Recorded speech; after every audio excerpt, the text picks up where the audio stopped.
Are you getting frustrated with what to feed a teenager who's always hungry?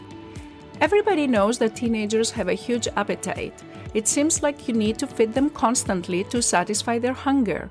It's even more difficult where teenagers who struggle with their weight truly want to make changes, like cut down on junk food or stop overeating, and they can't.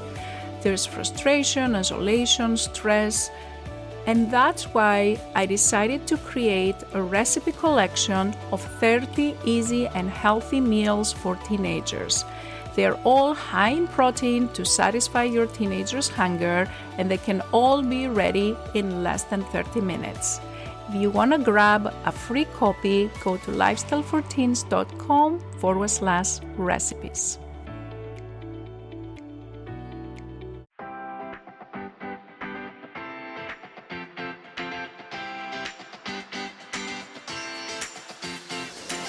This is the Lifestyle and Weight Loss for Teens podcast. If you're a mom and want to help your child who is struggling to lose weight, you are in the right place. If you are looking for healthy lifestyle tips, Dr. Gourgari is here to help you understand the science around safe weight loss in teens and children. Because what works for adult weight loss is not always the best for children. This podcast is for educational purposes only. Dr. Gourgari does not provide medical, psychological, or nutrition therapy advice. You should not use this information to diagnose or treat any health problems without consulting your own medical practitioner. And now, your host, Dr. Jenny Gourgari. Hello, welcome. Welcome to another episode of the Lifestyle and Weight Loss for Teens podcast. This is Dr. Jenny Gourgari, and today I will be talking again about sleep, and I'm gonna approach this from a different angle.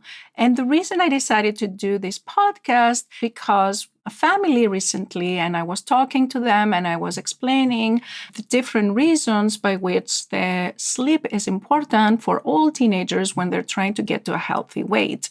And I've talked about this before. You can go back and listen to episode 4 where I talk about why is sleep important and how teenagers that can sleep more can get to a healthier weight in a better way. And also on episode 21 where I talked about the relationship between not sleeping very well and having cravings and what is the scientific evidence for that. So you can go to lifestyleforteens.com/4 or lifestyleforteens.com/21 to listen to episode 4 and 21.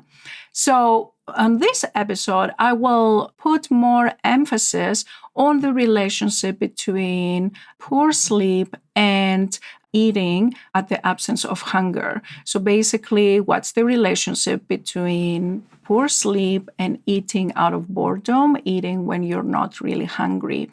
So we know that there is a relationship between poor sleep and cravings and poor sleep and hormonal changes.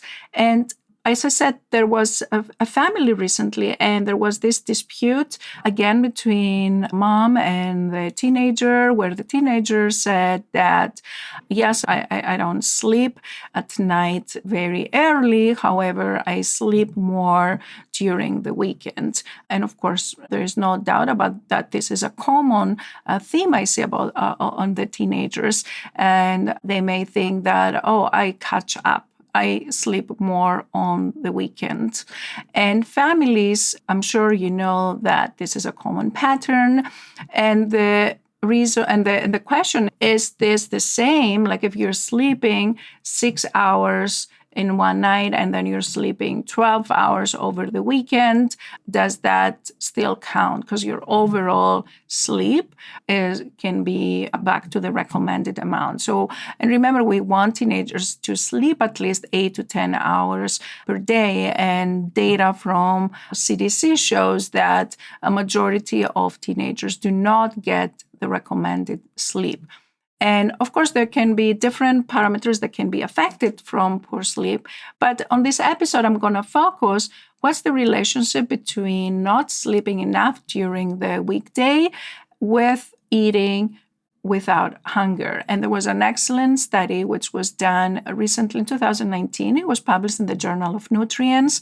The actual title of the manuscript is Associations of Weekday and Weekend Sleep with Children's Reported Eating in the Absence of Hunger. So it was done at NIH.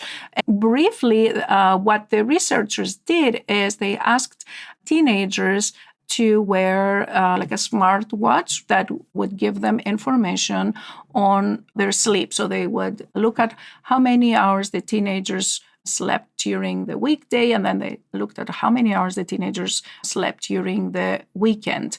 And they also gave them a questionnaire, which is a validated questionnaire, to ask questions about whether they are eating at the absence of hunger. And so, for example, questions like that would be, tell me, how often do you keep eating because others are still eating?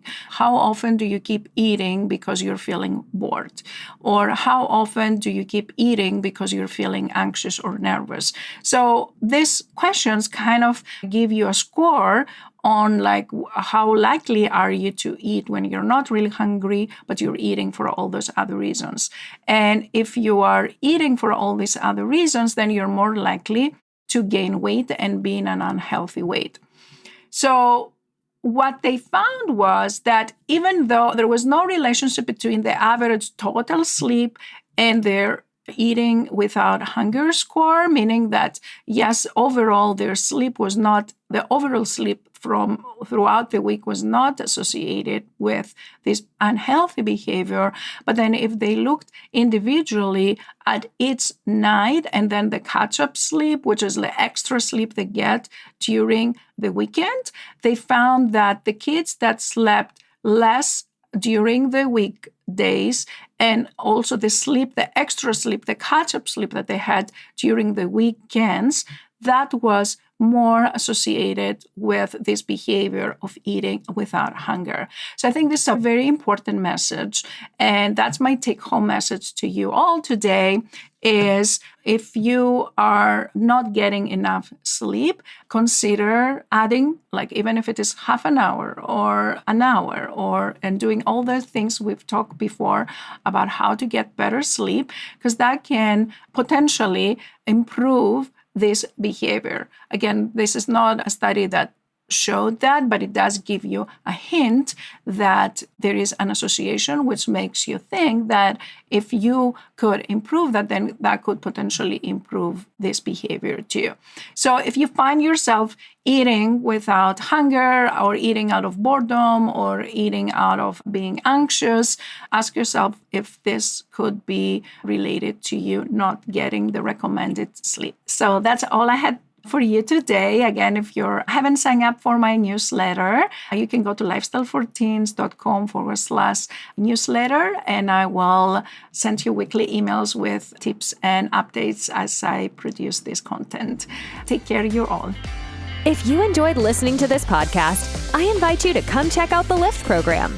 It's Dr. Gourgari's 12-week coaching program for teens and their moms, where we take all this information, we apply it to your daily life, and we work together so your teenager learns how to create a healthy lifestyle so they can feel happier, more confident, less stressed, and love their body again.